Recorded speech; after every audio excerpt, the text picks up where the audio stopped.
Hello, good afternoon, everyone. This is Jamie from the Pharmacist Society. I see that we have all of the campuses on the line here already. If you guys have any questions or if you're having any issues hearing us, please type into the questions or the chat screen as soon as possible, or you can raise your hand so we can alleviate any issues that we have there. So we have a great lineup of panelists today. We have 6 folks who are going to address the students today. They are from different practice settings and they have different specialties that they're going to comment on. So after the panelists give their presentations, we're going to open up the session for questions and answers. We are going to ask that the campuses ask the questions per campus so that we can kind of keep everything organized. Let's see. I have shared the questions that you have submitted beforehand with the panelists, so they will attempt to answer some of those questions during their presentations. And then for any new questions that come up, if you wouldn't mind, please just marking those down. We will ask them at the end of the session. Okay, let's just check. Can you actually go ahead and click on the hand raise icon to confirm that you guys can hear us and see all of the presenters without any problem right now? Okay, I see hands going up, so that's a good sign. Excellent. Okay, so I will go ahead and I'm going to unraise the hands. The first person who we have addressing you all this afternoon is Charles Catalano. If you are unable to see Charles's video when he begins to speak, please raise your hand and let me know so that we can go ahead and alleviate that. I'm going to go ahead and tell you just a little bit about Charles. Charles is a graduate from the Brooklyn College of Pharmacy. He's the president of CNS Pharmacy Consultants and supervisor of World's Fair and Total Care Pharmacy Long-Term Care Division, located in Flushing, Queens. He previously owned World's Fair Pharmacy from 1977 to 2010. World's Fair Pharmacy is an independent community pharmacy specializing in providing care to hemodialysis centers, post-transplant patients, and individuals who reside in group homes for the developmentally disabled. For the past 25 years, Charles has been working as a consultant pharmacy servicing 30 agencies throughout New York City, Long Island, Westchester, and Ulster counties. Charles has also held various board positions with the Pharmacist Society for the State of New York, the Italian American Pharmacist Society, as well as the New York City Pharmacy Society. I will hand it over to Charles now. Good afternoon, everyone, and thank you for taking the time out to learn about some important things for your pharmacy profession. How many of you know exactly what a consultant pharmacist is? Well, that was the question that was asked to me in 1989 by the director of nursing in New York State. She wanted to know how she could find a consulting pharmacist. I said to her, her name was Sarah, I said, Sarah, I really didn't know what a consultant pharmacist was. Sarah said, unfortunately, Charlie, that's your problem, not mine, because I need a consultant pharmacist. I need one now. So I did what most of you do several times a day, and there was the internet back then. I looked on the internet and discovered that there was a organization called the American Society of Consultant Pharmacists. They were holding their semi-annual meeting in Hilton Head, South Carolina. So I talked to my partner, Jerry, and we spoke to our wives. He said, we're going on a mini vacation. We're going down to South Carolina. There, I joined other consulting pharmacists and attempted to learn about what exactly a consulting pharmacist does. I was a little dismayed when I found out that 95% of the consultant pharmacists that were attending this particular program were basically pharmacists that either worked or basically were employed by a nursing home. Well, that really didn't help me because I needed to know about doing that house these individuals for the development disabled. Autism, cerebral palsy. So basically, I found out from down there that there was a regulation called Over 88. And Over 88 basically mandated all these homes to employ a pharmacist. And the reason for this is because in the federal budget, there are billions of dollars spent on these homes naturally. And the federal government wanted to make sure there was an independent voice looking at what medications the consumers were getting. And they felt that an independent pharmacist was basically that person to help do the job. So the first thing I did is I went back and I looked at the loose regulations. I started to form what's called the Drug Regimen Review. Basically, I developed my own form, which basically would list basically all the clients' medications that they're taking at that time. I would then basically look at any specialist they attended, whether or not it's a psychiatrist, neurologist, an endocrinologist, a dermatologist, or a cardiologist, and to see what kind of comments as to why these medications were being prescribed. I then looked at what's the most important document. It's called an MAR, a Medication Administration Record. That's the record which is used when all these individuals are given their medications. So the staff, when they administer the medications, must initial this MAR, which basically states that they got the medications. I would then check the MAR with the medications that they gave to make sure they matched, not that they were just initialing the MAR and basically not giving the medication. I then basically looked at the client's medical chart. Like I said, looked at those consults. I then basically looked at the lab tests, because many of these individuals were nonverbal. So they're very difficult for them to basically state what was wrong with them, or basically if they were actually experiencing an adverse effect. So basically the lab test had a lot to do to determine what medications they are on, whether or not it affected a particular enzyme which might affect as an adverse effect for the individual. I also checked the MAR to make sure all medications are administered properly. In other words, a levothyroxine drug should be given in the morning before any other medications. Omeprazole should be given a half an hour before meals, and very commonly a statin, which is given in the evening because cholesterol production occurs at night. So basically, putting these all documents together, I formed a report and gave some useful information to the medical staff. This report had to be reviewed by not only the director of nursing, but also the medical director. But you had to be very careful when other providers read your report, because you really could not tell them how to practice. You had to gracefully give suggestions for the benefit of the health care of the individual. So basically, being a consultant pharmacist now, I was able to attract other agencies, and how the agencies would basically say, wow, you have a consulting pharmacist on staff, and they basically allowed us to service their other homes. But one thing very important is the part my partner Jerry worked on. It was the contract. We do not give our consulting pharmacists away for nothing. We are professionals. We spend a lot of time and effort in giving them a product.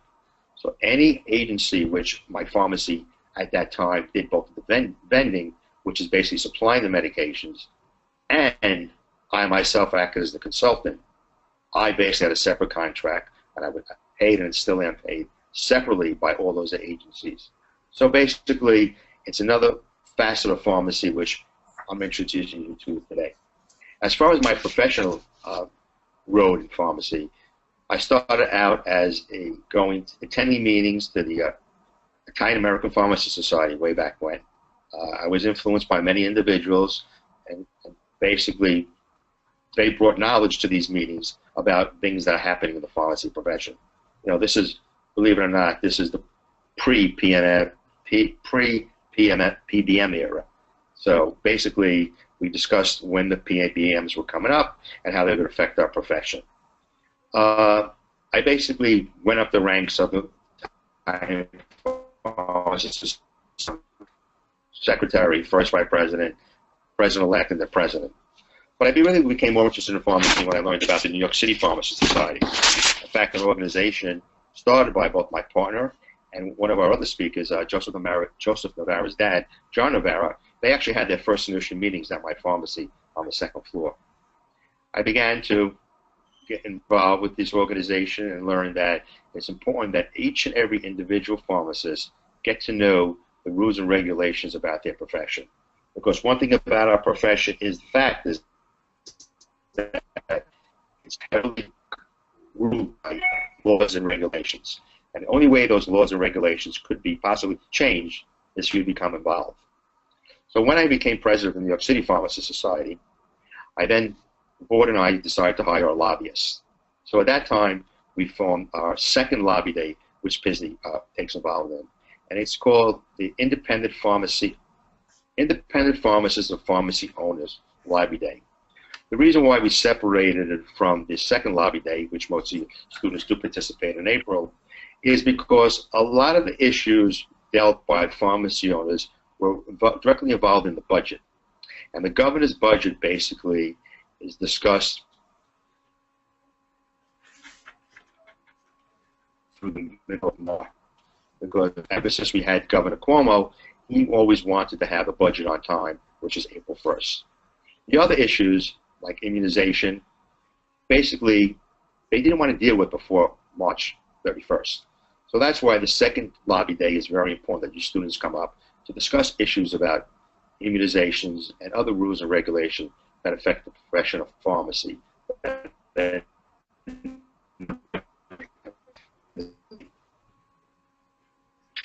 It's often asked us how students should get more involved. You should get more involved by knowing who your legislators are. You should basically know who the legislators are where you work and where you live. How do you do that? Well, you can just Google it, ask someone, because most of you are of a voting age, and you should be voting for these legislators, and you should let them know who they are, who you are, that you're a pharmacy student or you're a potential pharmacist, where you work, and if they can possibly do anything for you to help you better get along. That's how you get the lobby. You got to know the individuals. It's great to go up to the lobby day 1 or 2 times a year to talk to the legislators about important issues by lobbying together. But one thing is that you speak to your legislators where you live or work. That's critical. That's paramount. Another thing, I ran decided to run for PSSNY president. Becoming PSSNY president was more of a challenge than both the IPS and the New York City Pharmacy Society, because actually, the PSSNY, I actually had an election. I actually ran a campaign. I actually attended all the affiliates, and PSSNY is comprised of 14 regional regions throughout the state, and which comprise of about 11 or 12 different affiliates. So I tried to attend all those affiliate meetings so that I was just representing all the pharmacy. When I became PSSNY president, I was elected. There's no electoral college in pharmacy. There's only 6 single votes. I basically got more involved with the Department of Health. As many of you know, there's been a lot of changes, a lot of work with the Department of Health. There's the iStop program. There's e-prescribing. So working with the Department of Health, all those 2 issues, basically, I established that we have a working relationship with these particular organizations. It wasn't adversarial at all, because basically they had rules, they had the cards, we had to help them follow it. And basically they took a lot of input, and they still take to this day. They take a lot of input from pharmacists that there's meetings, quarterly meetings that the Pharmacy Advisory Committee has. There are practically monthly calls with the Department of Health to discuss new issues with pharmacy leaders. So there's a lot of outreach both back and forth between the Department of Health, the Bureau of Narcotic Enforcement, and the independent pharmacists. Basically, I always felt the profession of pharmacy is very challenging. A lot of times, basically, I have attempted to separate myself from products. Basically, pharmacists are tied into the product at the time the person comes in, has their prescriptions filled. But you all are basically going to obtain the Doctor of Pharmacy degree. And by doing that, you should take upon yourself some kind of more professionalism, and by basically be treated that way by an individual that may come into the pharmacy where you're working to get a prescription filled. It shouldn't be just about the copay. It shouldn't be just about how long they have to wait. And you have educated, and you are basically there to help them. And don't ever hesitate to give important information to your individuals. So the first question I asked was exactly what is a consulting pharmacist? Well, all you know is that you all are consulting pharmacists. You do this in a different way. So thank you for your time and effort. I hope you learned something from my talk today. All right, thank you so much, Charles. And for everybody on the campuses, if you guys have any extra questions that have come up based on Charles's presentation, if you guys wouldn't mind, please just mark those down. We will answer all questions at the end of our session today after all of our panelists talk. So the next person that we have on our panel today is John Kroos. John is a 1984 graduate of Albany College of Pharmacy and the co-owner of Four Corners Pharmacy in Del Mar, New York.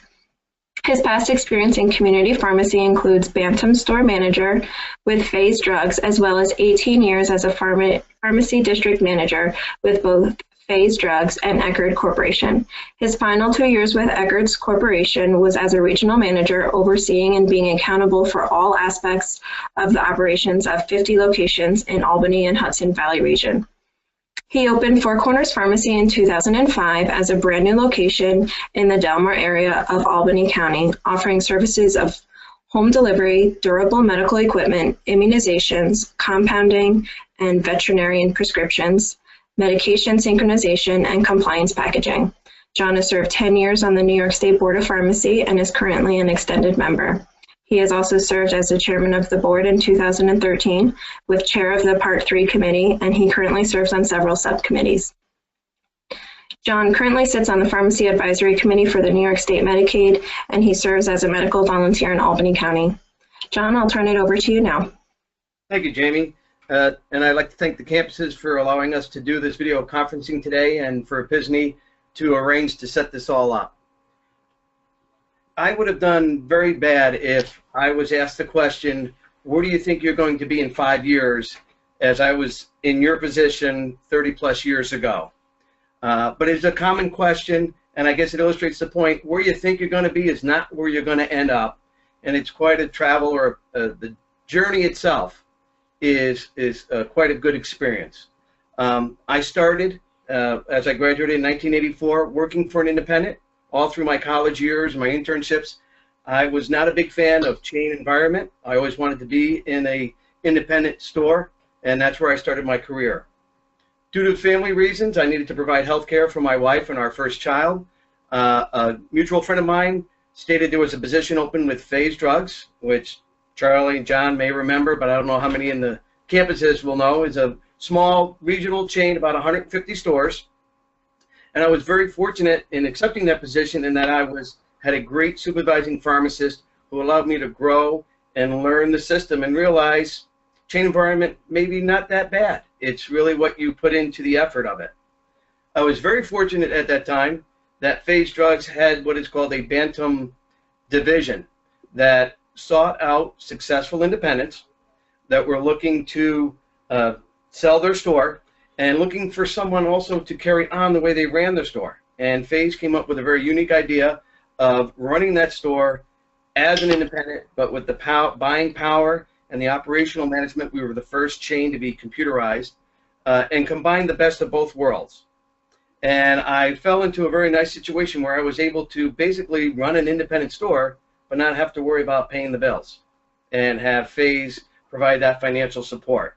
It involved a lot of traveling. I met a lot of tremendous people, and we made a lot of successful transition. Due to that experience, I was offered a position as a district manager basically for all of the 1990s and early 2000s. And it was, again, what a district manager may do now was different when I was a district manager. A lot of it was recruitment, staffing. There was a pretty good pharmacist shortage at the time, so we were trying to maintain high-quality pharmacists in our stores and still be accountable for the financial well-being of the stores via inventory, dispensing, generics, things of that nature. It was a great learning experience. You needed a lot of good skill sets. You needed people skills, getting people to work extra time, to travel, to support a bigger goal than just their home location. You needed good organizational skills to keep track of everything and drive goals of inventory, RX turns, RX growth. So it's a good learning experience outside of just being a pharmacy dispenser. I did not leave Phase, but Phase left us when they were acquired by Eckerd Drugs, and continued on as a district manager. And in the final 2 years with Eckerd's, I was offered the position of regional operational manager, which was now doing what I did as a Bantam manager, being held accountable for the whole operation of the store, but on a much larger scale, for 50 stores, going from Poughkeepsie to Plattsburgh, out to Oneonta. And it was every aspect of it. I truly loved it. It was very stressful. It was very demanding. But we would be looking things as to landscaping contracts or plowing contracts for the expense control, building effective seasonal orders, driving business, both on the front end and the back end, taking care of HR issues. At that time, we had 1-hour photos, and there was a lot of opportunity there that we were trying to capitalize on. Not what I went to school for, hence I would have felt where were you going to be in 5 years, 10 years, 15 years, but I really enjoyed the journey because it was challenging and it was rewarding. It got to a point where I had to make a decision, as I did when I first graduated college. I had to leave that for family reasons. I had a 17-year-old son, and although it was very demanding and rewarding, it was a considerable amount of time, and I wanted to spend our last year before he went away to college. So I left Eckerd's and I went to Target. I felt they had a very good customer service orientated philosophy. They had a position open in my hometown, and it got me to sharpen my dispensing skills again, if you will. It was quite a while since I had been dispensing. I got back to my first love, which was helping people, taking care of people, and I thought was a very nice environment. One of my associates that worked for me while I was with Faze and Eckerd's came to me one night, and he was interested in opening a store, and gave it some thought, had some talk with my wife, and we got the green light, and we were off to the races. It was a startup operation. We did not do a file buy. We found a location that we felt would support what we wanted to do, was to have a high service orientated pharmacy in a community that was going to support it and seek out those services. We felt that Del Mar, which is a very highly educated, high income county or town, would support that. And we were fortunate, very blessed in that we were very well received. In about 10 years, we were able to move the store up a block to a bank standalone position. We were able to purchase the building and acquire a drive-through. So we were able, on top of the services that we felt were differentiators from us, we had a very successful CVS store down the road. It was our opinion, my opinion, that they got it by default, not that they earned it, because they had a lock on that location. There weren't a lot of pharmacies around there. So I didn't have to create an opportunity or create a demand. I just had to do a better job than the guy down the street. And we did. My partner, Paul Pagnotta, was the compounding lab instructor at Albany College of Pharmacy. And between the two of us, we built a very good, strong business model. The one thing I did miss is that global impact that I could have, that I had as a district manager and as a regional operational manager. That's where the State Board of Pharmacy came in and fit in very nicely. I was honored when my application was accepted, and I was able to serve on the board. And it was rewarding because it gave back some of that sense of setting out those standards of values that I had in my districts and my regions, saying this is how we want to drive our business. This is the standards that we have, both customer standards and our appearance of our stores. I can now do that on a statewide level. And that's also what PSSNY, being an active member of PSSNY, has also brought us. Getting collaborative ideas with different pharmacies, that exchange of ideas. One of the things I found early on in owning my own pharmacy was that it was kind of isolated and cloistered, and that if you didn't maintain that network with your other operators out there, you're really in danger of getting pigeonholed and putting blinders on. So I would encourage that you maintain that networking with all organizations, both pharmacy and otherwise. The last thing that I would share with everyone is that we are now currently starting up a community pharmacy enhanced service network. It's a brainchild of a gentleman out of North Carolina who I first met a year and a half ago at the PSSNY Winter Convention. And I won't get into it. I could spend another 2 hours talking about that, but it is basically setting apart community pharmacies who provide enhanced services, which Jimmy listed that Four Corners provides, in helping other healthcare providers achieve patient quality goals. There is a real need out there right now. There's plenty of providers who can fill prescriptions cheaply, accurately, and fast, but that will not help a person who's a high utilizer of the emergency room, or a child who's not properly managing their asthma. That's where we can make a big difference, and it is a billable event, which as a pharmacy owner makes me feel real happy. So again, I hope that my journey has shared a little light of maybe what you're thinking of doing in your career, and that You may end up not where you think you're going to be, but for me, I ended up right where I started, which was an independent pharmacy. So I was very fortunate. Thank you for your time. Excellent. Thank you, John. Okay, so again, save your questions. Please mark them down. We will have a question section after we have all of our presentations. Our next panelist is Heather Ferrasi. She is a 1996 graduate of the Albany College of Pharmacy. She's also a second-generation independent pharmacy owner. Her pharmacy, Bartles Pharmacy, is located in Oxford, New York, and Bartles Pharmacy was founded in 1963 by Brian Bartle. The practice is a community pharmacy with an emphasis on MedSync, medication synchronization, and patient adherence. Heather is a board member of the Pharmacist Society of the State of New York, and she also serves on the National Independent Advisory Board for Health Mart and is a member of McKesson's Customer Advisory Board for Pharmacy RX. I will go ahead and hand it over to Heather now. Thank you, Jamie, and thank you everybody for taking the time to get together and speak with us today. I just wanted to talk a little bit about my practice. We are a very rural independent pharmacy. The pharmacy was actually started by my dad back in 1963.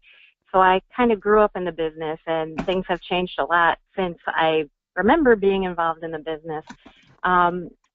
My dad probably has been the greatest influence on my pharmacy career in that he's never been satisfied. He's always looking for something better, always looking for the next thing.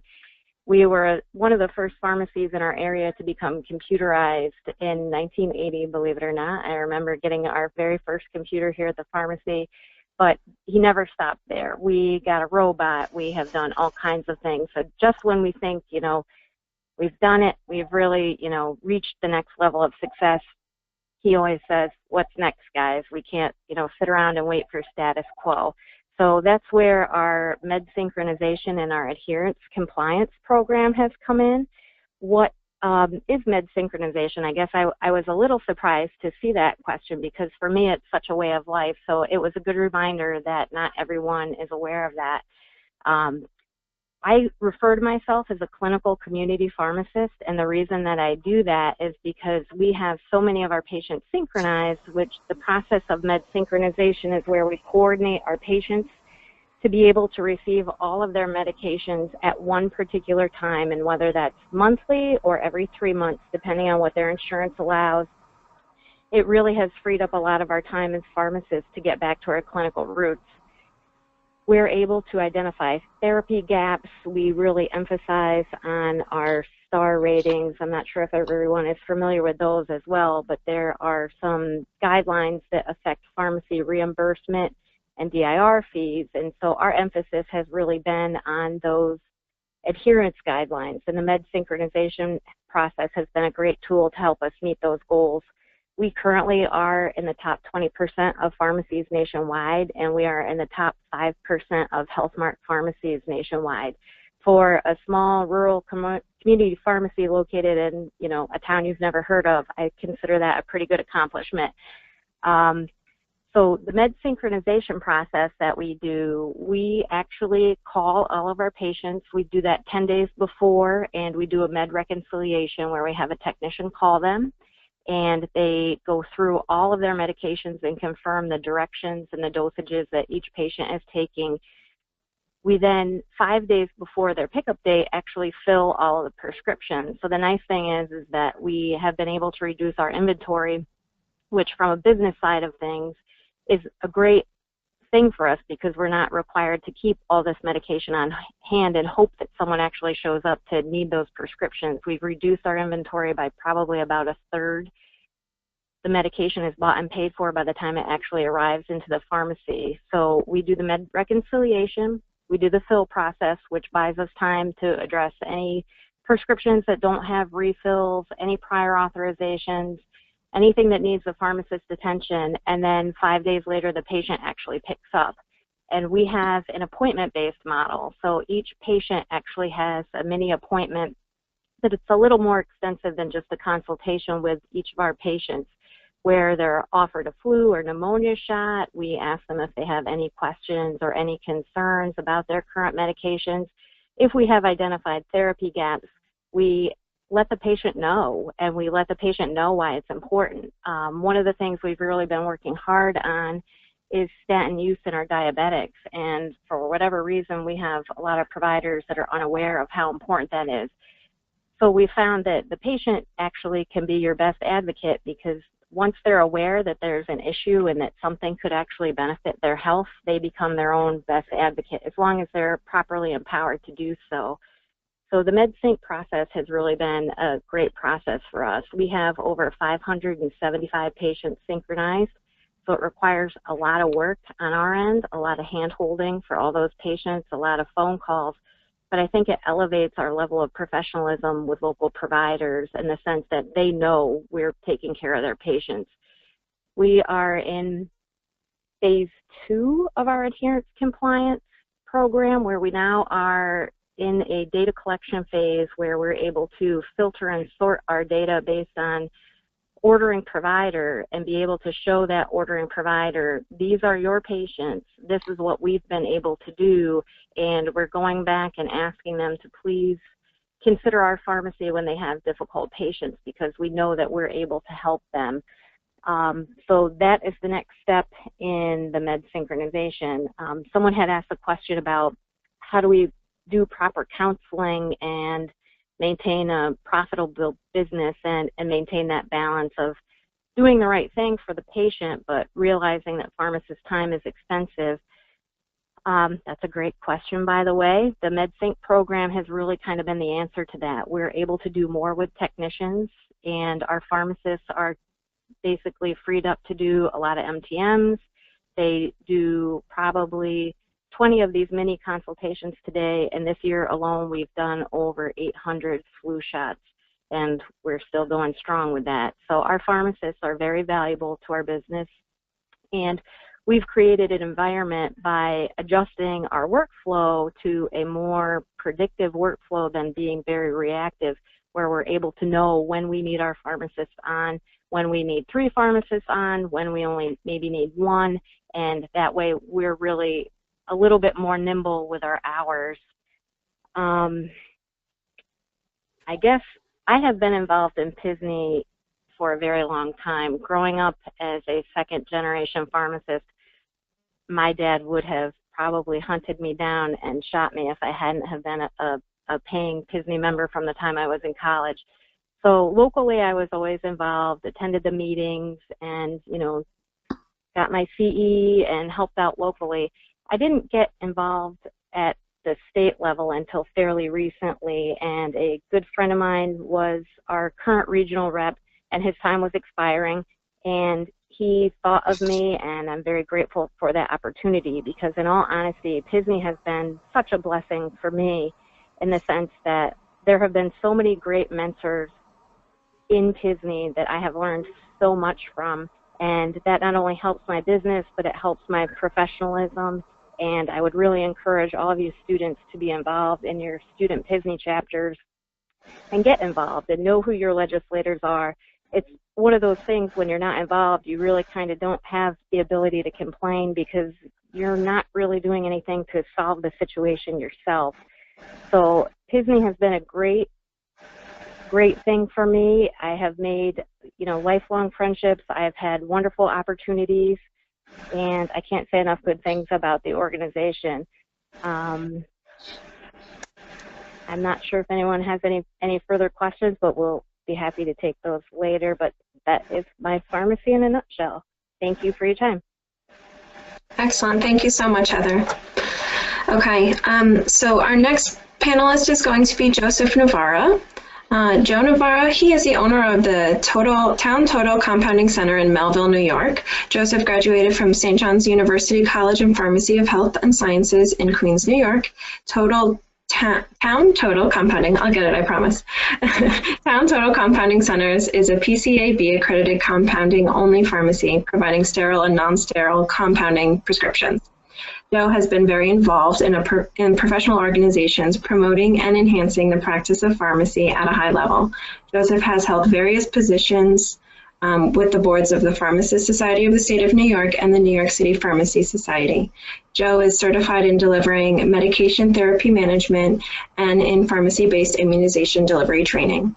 Joe, I'll hand it over to you now. Thank you, Jamie. Appreciate the introduction. Hello, everybody. Good evening. Nice to be here tonight, or here.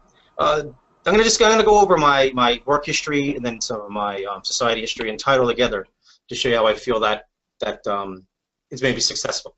I grew up in pharmacy since I was about 5, about that big. My father's, a pharmacist. He's a past president. He's on the board of pharmacy also. And but I didn't actually go to pharmacy school originally. I went to Stony Brook University for pre-veterinary science. Loved animals. Wanted to play with them all the time. And then, but growing up in pharmacy, I always worked there. I helped build them, help set them up. There was always, technician or stock boy or something at the pharmacies. About a year and a half in, I decided to transfer to St. John's University because I happened to see a lot of opportunity in pharmacy at the time. And I really enjoyed what I was doing, so that's what I did. So I went to St. John's, graduated after graduating from St. John's, I went with my father to business at Town Total Health. Town Total Health was at the time in New York City, Manhattan, and it was a specialty pharmacy home care agency. Basically, we specialized in HIV and transplant patients. And the whole time, I was actually doing some sort of compounding. It was IV compounding or some kind of injectables, hydration bags, whatever it was, or antibiotics, whatever it was that the patients needed. So I got started my compounding started back then. At one point, I was doing some work with some of the clinics. So we did a lot of adherence programs, med-sync programs, delivery programs, and back then some of the HIV patients were a lot of pediatrics. And pediatrics had very little medication that they can actually take. Most of it was capsules, big capsules, handfuls of capsules. If you remember back in the late 80s, early 90s, well, maybe you don't. But if you did, you'd know that people were on 10, 15, 20 pills a day, sometimes multiple times a day. And the children just couldn't handle that. For one thing, your neonate or a baby couldn't swallow. And the second thing is it was just too much burden for them. So they came to me, and I started some NIH clinical trials, AIDS clinical trials with some of the hospitals. So I was a clinical trial pharmacist for them, and with that, I had some insight to some of the new medications coming out because they were liquids at that point. So if patients came off trial, a lot of the doctors would call me and say, "Can you make this? We need this to continue for the patient," but they couldn't get it through trials. So what I would make formulations for it and actually compound them. That's kind of how I started my non-sterile compounding, you might say. Town Total Health grew to about 5 locations, and about in 2011 we moved our main location to a small location. We downsized a bit, and then we sold the company. At that point, I needed to make a decision what I wanted to do. If I wanted to continue with the people who bought the company, or if I wanted to go on my own doing something else. And again, there's always a lot of opportunity in pharmacy, and I saw the opportunity in compounding. So I pulled out all my compounding business, and I started Town Total Compounding Center. We opened that business in 2011 in a 1,700 square foot facility, and we became PCAB accredited, one of the first PCAB accredited sterile and non-sterile pharmacies in Long Island. As a matter of fact, we're still one of the only, I think actually only PCAB accredited pharmacy in Nassau and Suffolk County in Long Island. That was like last month. I have to double check, but I'm very proud of that. About 4 months ago, we moved to a brand new facility, which is 4,200 square feet. So we tripled in size, and we built a state-of-the-art place over here. With our accreditation, we're accredited USP 795, 797, and we're this close to get 800. We have a 4-chamber clean room, sterile room. There's 2 positive pressure rooms and 2 negative pressure rooms to adhere to USP 800. Our lab is a neutral pressure lab, and we have 1 room that is an 800 negative pressure room. And the reason why I say this close is because the fans were installed last week, and we're just waiting for the electricity to go on to cause a negative pressure for that room. And so we'll be completely compliant with USP 795, 97, and 800, which was going to go into effect July of 2018, but now they're extending it to the end of 2019. The compounding center, I really feel we provide what we call precision care. Reason is being because we can really customize any dose of medication to a patient's needs. So, as you know, you go into a regular pharmacy like a CVS, and it's shelves full of bottles of pills and capsules and liquids. Our pharmacy is shelves full of powders. So if you can't get, obviously, if you can't get the medication in a regular pharmacy, you come to us and we can customize it and make it precision care for your patient. We do about 100 compounds a day, and most of our stuff is delivered to majority of our patients are in New York. During this time period of doing all this, I was also actively involved in the societies. I guess my first involvement, I've always been involved in PSSNY, always been a member, but my first involvement was the Italian American Pharmacy Society, and I think that was Charlie's fault, actually. It was in the bottom corner of the video over here. Started there as a secretary, went on the executive board, became third vice president, second first, and then eventually was president of the society and then chairman.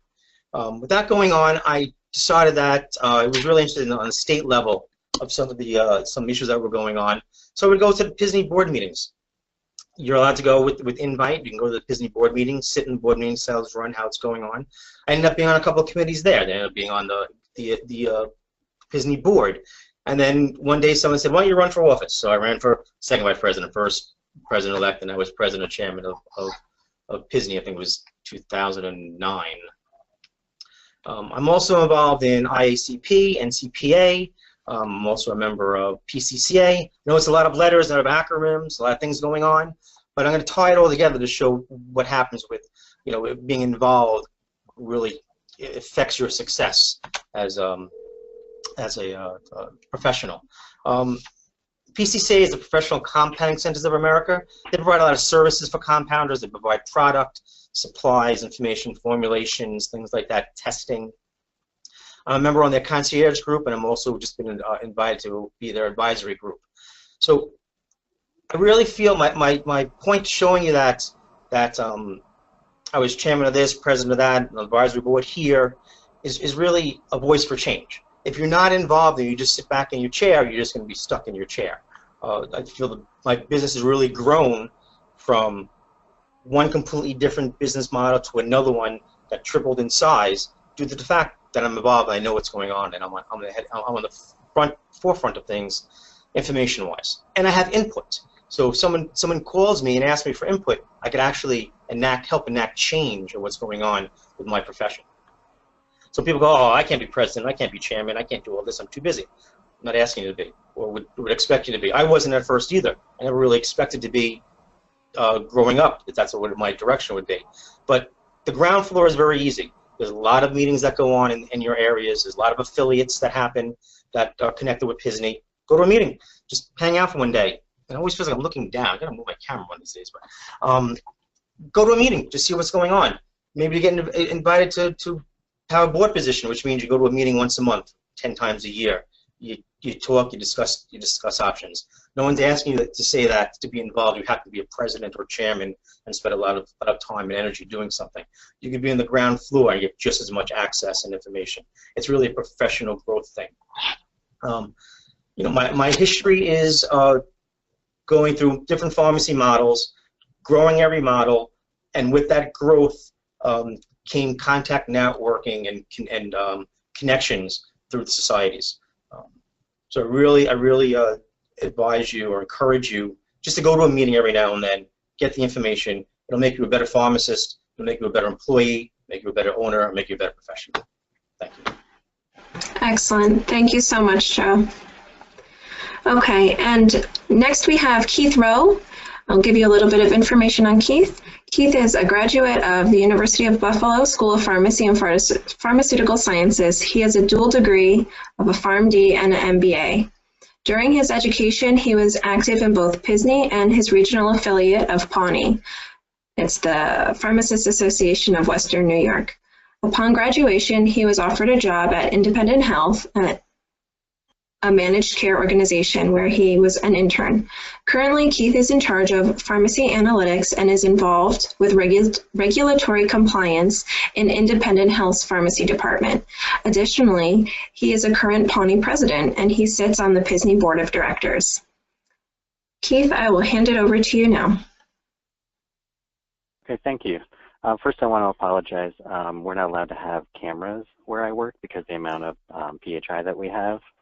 So you're going to have to look at my ugly mug on the screen. So I first started at UB in 2003. I started as a little bit later, a little bit older. I actually was a woodworker in New York City prior to going to pharmacy school. That's a long story. But when I started there, I got my first job as a technician in a pharmacy. And after about a year, I was actually, through the magic of networking, I was offered a position through a friend of a friend who worked at a managed care organization. He was actually the pharmacy director here. And so in 2004, I started at Independent Health. That was 13 years ago. When I was still an undergraduate, I wasn't even in pharmacy school yet. And so I was here through the entire pharmacy school, and I've been here ever since. When I was in school, I decided to go, my first professional year, I decided to go to the PSSNY annual convention. And I'm very glad that I did. When I was there, I actually met a lot of people on the phone today. And I was able to see a different side of pharmacy that, you know, most students and pharmacists don't even know about.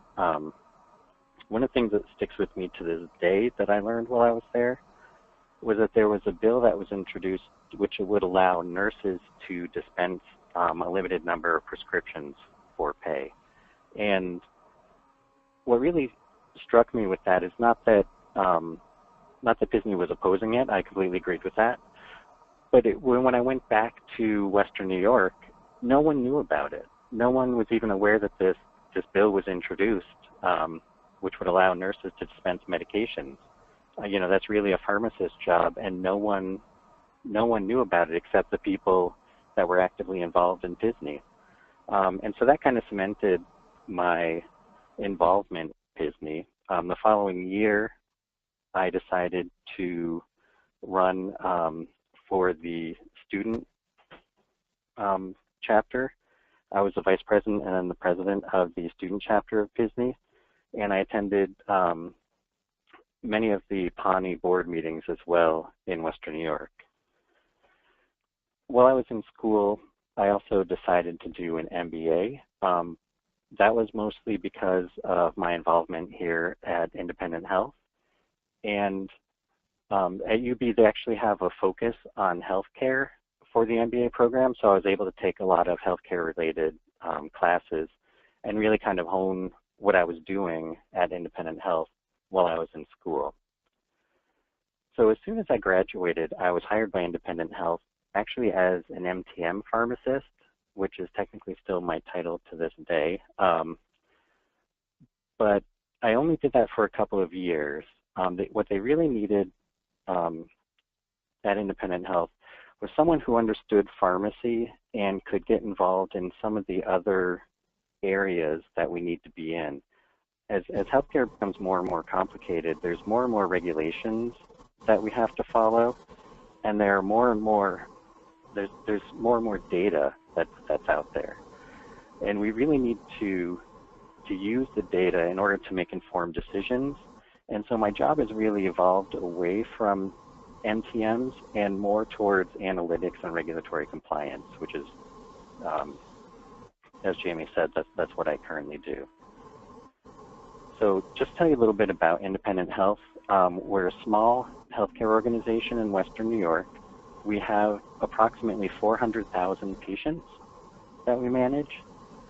And that may sound like a huge number to a pharmacy, but to a health plan, that's fairly small. We do own our own PBM, so we don't have a lot of the issues with the big PBMs because we own our own. And one thing that I always tell students when they're here is we can't treat patients on a one-to-one basis, at least not for this section. We do have an MTM department that does deal with patients on a one-on-one basis, but we really need to treat populations here. So when we're talking diabetes, we're talking about tens of thousands of patients. we're not talking about a single patient. So we kind of have to make decisions based on cost and efficacy that will impact tens of thousands of members. So it's a kind of a different look on pharmacy than a typical pharmacist would have. But it's one that I've been doing for a while and I really enjoy. There was a question about what exactly is pharmacy analytics. And so what we do here, what I do here is I do pharmacy trending. So we watch utilization and costs of drugs over time and how it's changing and how we anticipate it to change in the future. So I work with our actuarial department for the future, where we try to determine what it's going to cost us in the coming years so that we can price our products appropriately. We also monitor costs for initiatives that we have. So say that we do an education campaign to physicians, local physicians, or we do a mailing campaign to our member population. We then have to go back and take a look at the cost impact of those and analyze where we think it went well and where we think we could do better. Along with that, we also look at the cost efficacy, and we can consider bundling drugs.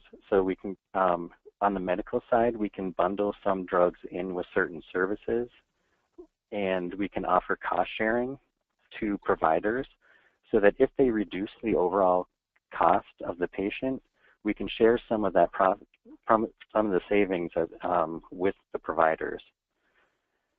I'm sure that if any of you work in pharmacy, you've heard of formularies. I don't do the formulary itself, but I do offer any analytics that the formulary pharmacist needs.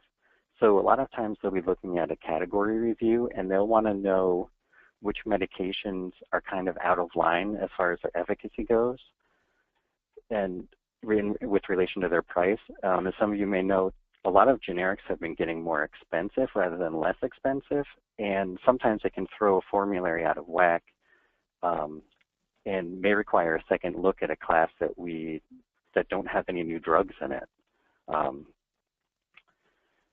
also have to do, I work with our contracting department on pharmacy networks, and that includes pharmacy audits and any investigations that we have to do. For the regulatory compliance, I don't deal most with Medicare. I mostly deal with Medicaid and the commercial products. For that, I'm actually, my role in PSSNY, actually going to the PSSNY board meetings and being involved there is educational for me because it gives me another avenue to receive some of this information. I also am on the New York Health Plan Association. I attend calls with the American Health Insurance Plans and the Department of Health. And I have to do a lot of reporting and contracts with the state through the various agencies. So with all of that, I can tell you a couple of things that I really enjoy about my position here. First of all, unlike a regular community pharmacy, my hours are very flexible. I work from home on Fridays. I can wear my pajamas. There's no cameras, so I don't need to worry about anyone seeing me in my pajamas while I'm working. And it's very challenging and different every week. All kinds of new initiatives come up. I really never know what I'm doing a couple of weeks out, and it really doesn't get boring because of that. So that's really my role in a nutshell, and I'll turn it back over to Jamie. Thank you all. Excellent. Thank you so much, Keith. Okay, so we did have one other person who was supposed to be on our panel, John Marafa Jr. Unfortunately, John is traveling, and he was connected but got disconnected in it, and he's not able to reconnect. I do want to go ahead and read his bio anyway so that you have some more information on his specialty and the things that he works on. He did say he's more than happy to address any questions through email. I will send a follow-up to all of the campus, all of the faculty contacts, and encourage them to share it with you, with all of the students. It will include bios, again, of all of our panelists, as well as contact information. So if you do want to reach out to them after today's session, you'll be able to do that. But let me go ahead and give you a little more information on John Marafa. He is an area healthcare supervisor for upstate and western New York for Walgreens Corporation. John is responsible for executing regional healthcare strategies that integrate all Walgreens healthcare offerings.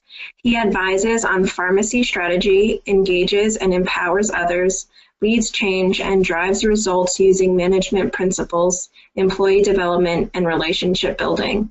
John is also responsible to ensure that his area is in compliance with laws, company policy, DEA, and Board of Pharmacy regulations. John is licensed to practice pharmacy in New York, Illinois, and Vermont. In 2014, he was appointed to the New York State Board of Pharmacy, and in 2016, he was appointed as the chair of the New York State Board of Pharmacy Counseling Committee. Okay, so just so you have some more information on John, he has a lot going on. He has a lot of really great experience. He did want me to apologize on his behalf for him not being able to connect. I think he had some travel that made his connection a little bit harder than we had anticipated. So with that being said, I am going to now go ahead and unmute all of the campuses so that you guys are able to ask questions. I'm going to ask that we start first with Albany College of Pharmacy. So give me 1 second as I'm unmuting everyone here. If you guys do have a lot of sound happening on your campus, it doesn't sound like anyone does, but feel free to mute yourself until you're asking your questions. So we will go Kelly. Is it Kelly who's organizing for Albany? Yep, Kelly's here. Anybody have questions? So then if you have questions, if you can go ahead and ask them now, and whichever panelist, it's pertinent for, they can speak up and answer the questions now. Did you guys have any questions at this time? Does not look like there's any. Oh, yep, hang on. Actually, I have a question for Keith. If you could just come a little closer to the speaker, I don't think we'll be able to hear you like that. Hang on 1 second, Jamie. He's coming. Thank you. Thanks. Can you hear us, Jamie? Can you hear us? Actually, I have a I can question hear for someone Keith. saying my name. Are we heard? Yes. Okay. I have a quick question for Keith, if he could expand upon what he does to make sure that his office is compliant with Medicare regulations, and what that involves, and how he is able to change that if he finds something out of order. So, Would you like to don't say have- your name as well, just so Keith knows who he's addressing? Sorry, I should have asked that. My name is Nick. Thank you. Hi, Nick. So I don't deal a lot with Medicare. We actually have an entire team, but I do deal with Medicaid and the commercial line of business. So what we do is there are a number of initiatives, and they can come up whenever new laws are passed, or with relation to what's going on nationally, whenever an executive order is signed, or those sorts of changes. Usually they're more planned out than some of the changes that have come up lately. But what we really need to do as a plan is stay on top of these and enact whatever kind of regulations we need to. A lot of it is not as simple as it sounds on paper. There's a lot of computer systems that need to be updated, and sometimes there's things that your computer system can't even do, so they need to be reprogrammed. It's actually, some of the initiatives are extremely complicated. There's also a lot of routine things that we need to monitor and stay on top of. There's a number of reports that we have to provide to the state, for example. Things such as just our formulary file, we have to send them quarterly. We have to respond to concerns that the Department of Health has about our formulary file. If they look at any classes and have any questions for us, we have to reply to those. There's just a whole bunch of, I can't even go through them all. But really the big part of my job as far as the regulatory piece is enacting new legislation as it comes out, or if we find any deficiencies, we have to go back and come up with new plans on how to not be deficient in the future in those areas. And I won't turn us in for any of those that I may have found. Okay. I Great. hope that answers your question. Good. That was great. Thank you very much. Do we have any other questions from Albany College? We do have more questions, actually. Excellent. Hi, this is Dustin. I got a question for Joe. It's regarding the reimbursement process for compounding prescriptions. How does that really work? I don't have much experience with how you, compounding pharmacist or pharmacy would get reimbursed for the products that they make. Probably one of the biggest obstacles that we face in the payment structure for compounds, for getting compounds covered. Currently, we're probably only getting reimbursed at about 50% of the insurance companies cover compounds. Let's just put it that way. And of that 50%, only 25% of that is adult compounds. So you're more likely to get a pediatric or an adolescent compound covered, other than an adult compound covered. So the model, the billing model is cash or try the insurance. So we do try insurance for everybody. We do take insurance, and you need to bill each individual ingredients to the insurance company, and each insurance company has its own process for it. But say there's 3 ingredients. I'll just make it simple. Drug A, cherry syrup, and water. Let's say those are the ingredients. You bill those 3 ingredients with the proper quantities to the insurance company, and the insurance company does one of 3 things. 1 or 4 things. Pays for it, denies it outright, saying that compound is not covered, period, or denies one of those ingredients in the compound. They do have override codes for individual ingredients. So say cherry syrup isn't covered, but drug A is covered. So you can do an override of cherry syrup and still get coverage for the patient in that case.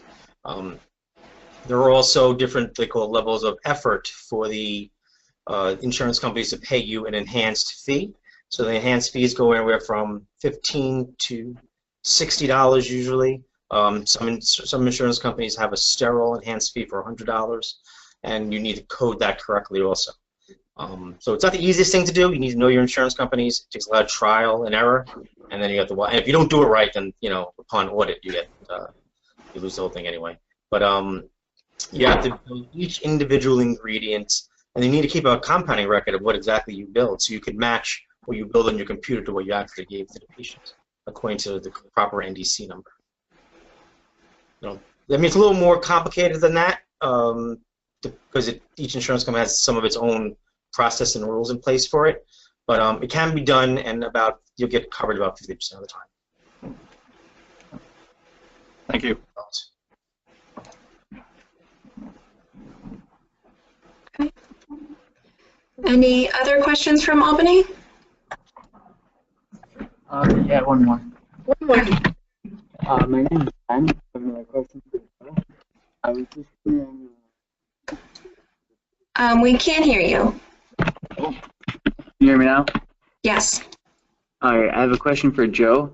I was just wondering what some of the biggest barriers to entry of owning a compounding pharmacy are. Like, what are some of the challenges that you face along the way?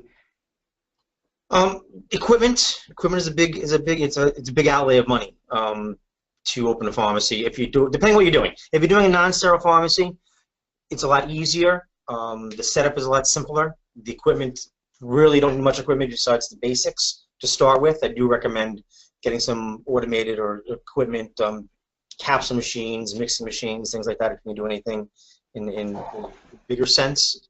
But you can definitely start as a regular pharmacy with just your regular mortar and pestles and beakers and things like that. If you're going to do something sterile, you need to build a sterile room. That can run you a lot of money, especially with some of the new regulations. They have to be heat, temperature monitored, pressure monitored, humidity monitored. It has to have its own air conditioning system. That alone could cost you a couple of dollars. It's the finance part of it. If you get finance, you'll do fine on it, and then just paying it back as you know, as the business grows. But what I recommend doing is setting yourself up with a company like PCCA. I'm not saying what company's better or worse, PCCA or Medisca or one of the bigger companies that help you with that kind of stuff, that kind of setup, because there is a lot of regulation. And then if you're going to do something like compounding only, I recommend you trying to go for accreditation, just because it sets you up properly. And a lot of insurance companies are actually looking for it and asking for it now anyway. So.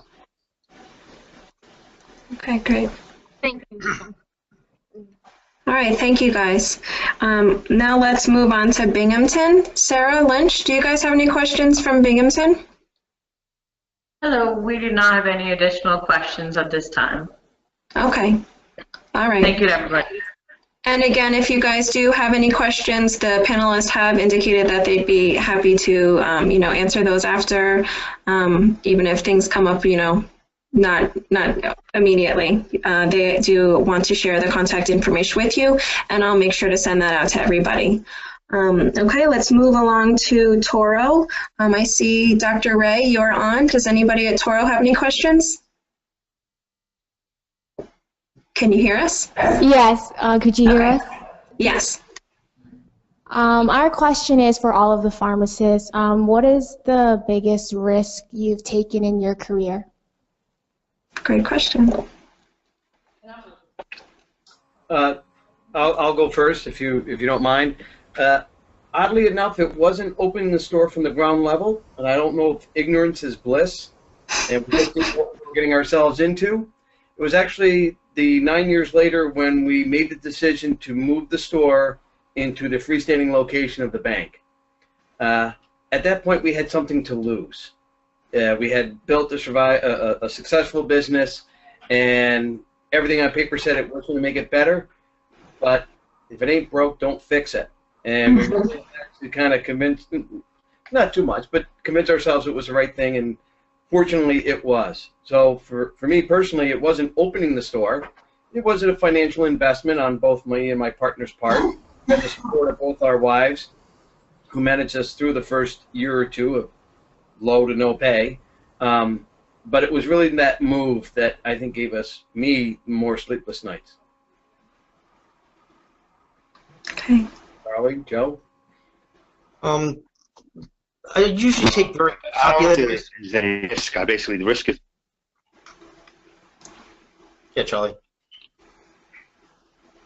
I would say this is basically time. Basically, is giving up time, giving up family time. I always hear from my wife that beginning of my career, I was basically working a lot of hours, working a lot of hours for no pay. That's basically helped me building up the business. As pharmacists, it's a risky profession, whether you think about it, because you got the drugs.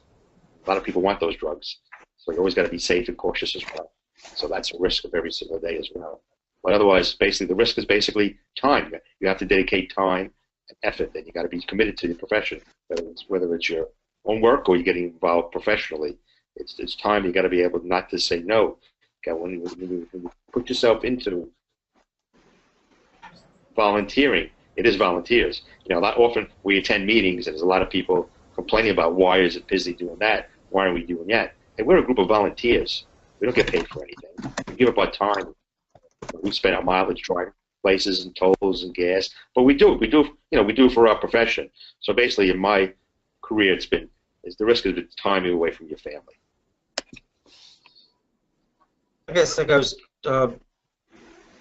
calculated risk. I do a lot of calculated risks. My brain kind of works that way. It starts here and it ends up over here somewhere. It gets lost somewhere over here, ends up back over here. And I try to figure out exactly what would come out of it. What would the end point? Is the end point better than what the starting point was? That's kind of what I went through moving here. When I moved to a new place, I knew it was an ideal location. It was a brand new building. It was going to be customized exactly how I wanted it, and I literally waited till probably the last minute before the landlord said, "Take it or leave it. We got someone else on the board to take the spot from you." if you don't want it. So I think moving and expanding was probably at this point my biggest risk. Almost a little bit of a theme. We'll start a little bit smaller, and as we got bigger, the risks kind of came in. So if you want to limit your risks, start smaller, start easier, and then take that risk later on when it's more calculated for yourself. Thank you for all of your answers. Did Keith or Heather want to make any comments? I could. Actually, the biggest risk that I had with regard to pharmacy is really just going to pharmacy school. As I said, I was older and I had a career. I also had a 2-year-old. And I decided to go back to school at 29. So that was actually the biggest risk, was to move out of New York City to Buffalo, a town I'd never been to, and start going to school.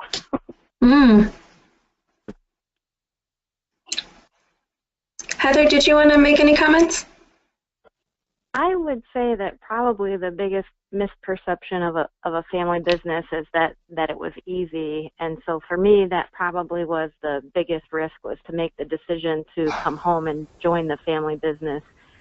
There are certain aspects of my life that could have been a lot easier had I have just become an employee pharmacist somewhere, and I would have had much more predictable hours and not keep the schedule that I keep. But I also don't feel that I would have the flexibility to experience the rewards that my current position allows me to have. So I would say the biggest risk that I took was making the decision to come home. Interesting. Great. Okay, thank you. I have a message that's come in, or questions that have come in from St. John's University. Their microphones are not working. So, John, I will direct this towards you. They're asking how do you compete with CVS, and do you have any advice for independents that want to open in neighborhoods dominated currently by chains? Sure. As I stated in the earlier presentation, they were one of the largest volume CVSs in this market. And in my mind, my calculations was that we're all signing the same contracts, and that $10 copay is a $10 copay, whether it's on my counter or at the CVS counter. But because of my experience as a regional operational manager, district manager, we had a strong focus on expense control and made sure we limit our exposure from the expense side, because we knew what we were going to get paid from insurance, which is 0 minus, and we had to operate at 0 minus to stay viable. And so we had a very committed staff, and that was a tone from the top from Paul and I on delivering the best customer service we can, the most efficient way we can, and keeping our expense control as tight as we can. It can be simply stated as when that door opens and you say, "Hi Joe, how you doing today?" It's as simple as that, striking that chord with that patient, providing your patients your number. It's a script you filled at 5 o'clock, it's a first dose on a young child. Call me at 8 o'clock, let me know how the child is doing. Doesn't cost anything, and it is a real differentiator in service. Obviously, we do other things as well from an enhanced service standpoint of home delivery, compounding, not to the level that Joe does, but pediatric and veterinarian, that is a differentiator. I can tell you right now that in a 10-mile radius, there's not one store that has an elevated toilet seat. And when someone gets discharged from the hospital, as something as simple as an elevated toilet seat can't be found. And it doesn't require billing, a simple sale. But when your mom gets released or your husband gets released and you need that durable medical equipment, that stands out as a differentiator. And once they're in your store, it's that handshake and it's that acknowledgement that will keep them coming back. So it was through a very much business discipline and a high standard of service. Excellent. Thank you, John. From St. John's, if you guys have any other questions, please feel free to type them in, and I'll make sure to share those with the panelists. Let's move on to Deauville. Victoria, Vicki, do you guys have any questions? Hi, nope, we're all set. Thank you guys very much for taking the time out to talk to our students today. Awesome. And then we have University of Buffalo. I see Carl, you're on. Do you guys have any questions? Yeah, we have a few questions here there. You're very soft. I can barely hear you. Is this better? Is that louder? Slightly. If there's any way you can get closer or turn up your microphone maybe? Okay. My name is Catherine. Is that louder? We can hear you, Catherine. Can you guys hear her okay? Yes. Okay. Okay, so Toro College had mentioned some of the calculated risks, but I'm wondering if you could just sum up for me, for each of the pharmacists, what is the single most rewarding part of your career, and what about your specific career is rewarding? The compounding. I mean, that's why I'm doing it, honestly. I was doing specialty pharmacy, HIV, and transplant for about 20 years, and the compounding was always the best part that I really enjoyed. I think it was the customization. It's something no one else can do, not no one else, but something no one else does in some of the areas that I'm in. And just I think the pediatric part of it. I mean, I have gifts from some kids, you know, heart transplants, heart surgeries, things like that. You know, they'll come and they'll draw me, you know, they know Halloween's coming up, my favorite holiday. So they draw me a ghost. Looks like a baseball with a hole in it or something. But it's, you know, I have a pile of the stuff over here. I got like one of my favorite gifts. There's one of the girls, the little kids, brought in 3 rocks and put it in a bottle for me and gave it to me as a gift. You know, stuff like that. That's really rewarding, just to know that I was able to provide them something that they couldn't get somewhere else, and it made a difference. For me, it was the most challenging. Was obviously, you know, one of the questions was, how does an independent compete with a chain? Well, I could say that every independent pharmacy can compete with a chain due to their professionalism, due to their courtesy, but most importantly, well, chain and independent pharmacists cannot be in existence with mail order dominance. You can't compete unless the person comes in there with a prescription. I had many challenges working with the Department of Health when it came to Medicaid managed care. And one thing on Medicaid managed care, they wanted to have mail order as a mandate. Well, I fought ferociously against this, both legislatively and with the officials of the Department of Health. He said to me, well, cost savings. I said, yes, but the whole idea is that any pharmacy, you have not asked the pharmacy whether or not they would accept that reimbursement. You're just saying that it's different reimbursement. So basically, we convinced the Department of Health to basically have a pharmacist fill all prescriptions. Because basically, I told them the following. The patient comes into my... They've made the choice. They made the choice of where they could get the prescription filled. They don't need to go to mail order. And basically they acquiesce, and basically now all persons on Medicaid managed care can get prescriptions filled in pharmacies of their choice. Also, when I was president of the New York City Pharmacy Society, we were able to get what's the so-called AMO law passed. Well, the AMO law is not exactly what everyone anticipated it to be. It does say that anyone that purchases insurance filled, they are not basically forced to go into mail order. So basically, having a patient keep their choice is very important to myself.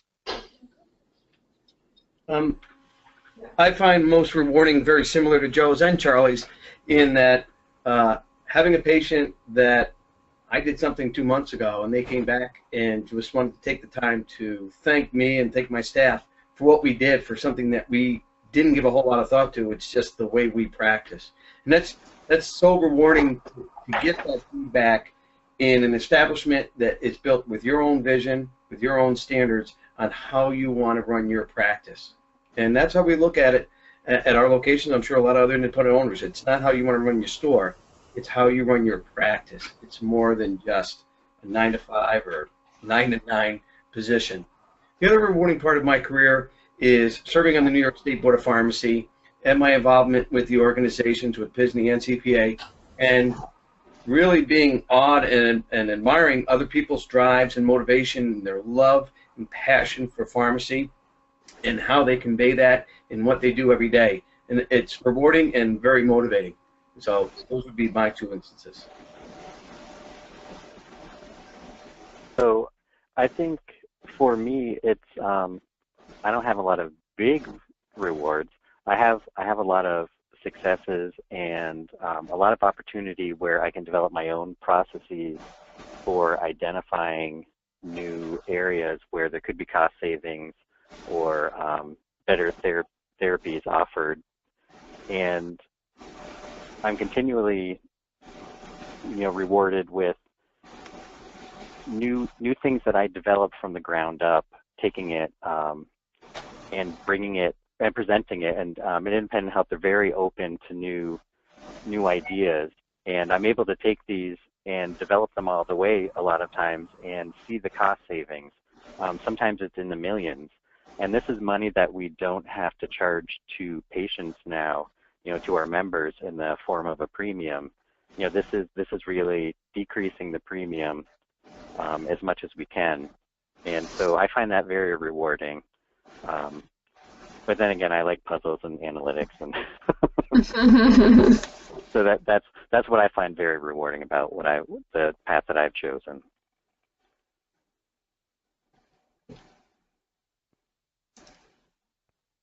Okay. I'm not sure, Heather, did you want to make a comment before we?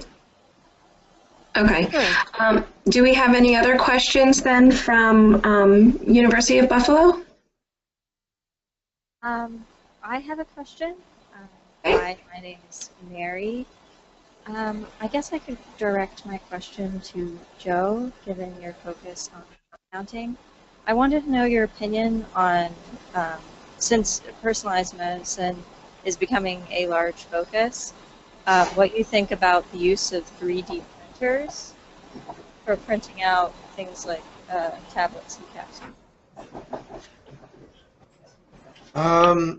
I don't honestly know too much about it. Everything we make here is by hand. We don't use printers, the 3D printers or anything like that. I'm not sure how you'd get products that I make here. I'm not sure how you would get into the printer. The capsule itself you can make and then fill. I'm not really quite sure how you'd have active ingredient or be able to test it like that. Because we do send them a good part of our stuff out for testing, stability and potency and things like that. But I'm not 100% sure how that would work, honestly. It's a good question. Okay. Are there any other questions from UB? No, that's it for us. Thank you for taking the time to speak with us, and thanks for answering all our questions. Thank you so much, guys. And then we have Long Island University. I see Joe Bova is on. Are there any questions from Long Island? Let me check the auditorium. Anybody? Can you hear me? We can hear you, Joe, yes. People has a question. Yes, go ahead. Speak loud. My question is to the compounding pharmacist. What tidbits or advice can you give to make sure you pass your first compounding facility inspection the first time? Well, I give 2 recommendations, or 3. If you're working, do compounding, or 4 maybe. If you can take a rotation in compounding, do that, because when we do rotations here, I don't think anyone's ever failed on technique, maybe on calculations, but never on technique here. You do so much compounding the 4 to 6 weeks that you're here. You can go in and do that test pretty easy. Definitely take a review course in your area, unlike at LIU. Those are definitely very valuable, and they get your mind set for how the test works. And try to take the test in January. You have 2 chances to take it before the June test. So if you have the hours to put in, do the hours, take the test in January. Even if you feel it's just for practice, if you pass it, you don't have to worry. That's one less test you take in June. But my recommendation is clearly to get as much practice as possible, either through a rotation, through your current job, through a review course, and try to take the test early if you have the hours to do so.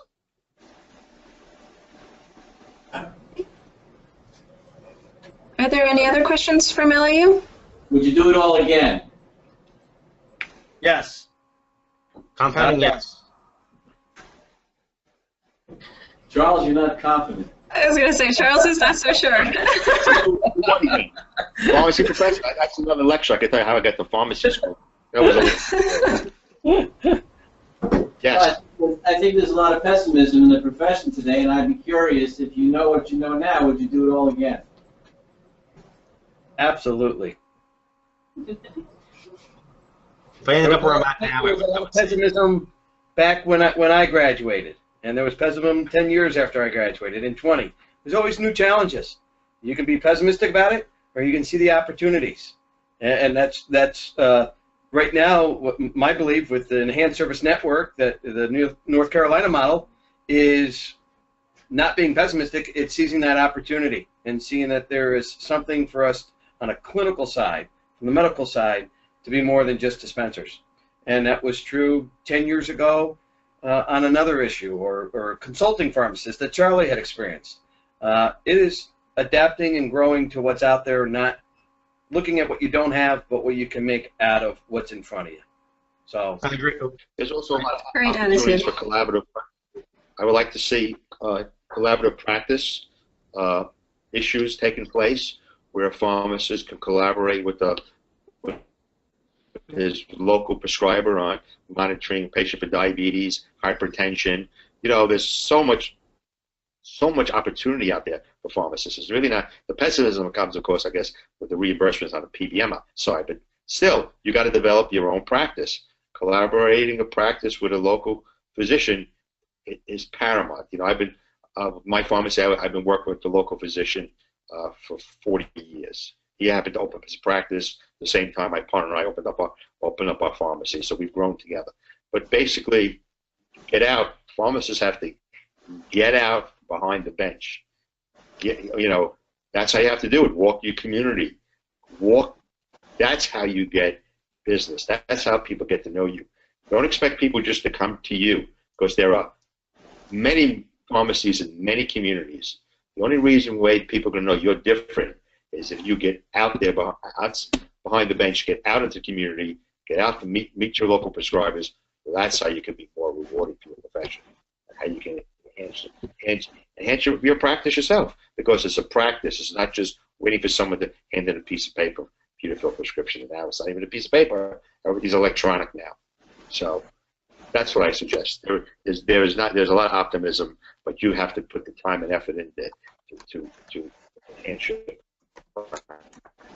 Okay. I started as, well, you know, I've been involved in pharmacy since 5 years old.